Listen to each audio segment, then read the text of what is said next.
galera, tudo bem? Eu sou o Marcos Vinícius Peralva Santos, sou responsável pela coluna de Artes e Literatura do portal Som de Papo.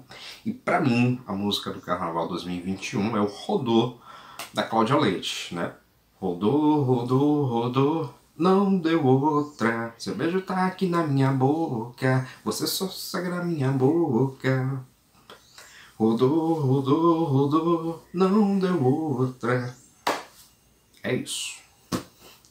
É isso aí, galera! Chegou o grande momento esperado do nosso programa, aquele momento onde você de casa, você folião do Brasil e do exterior escolheram o quê? A melhor música do Carnaval 2021.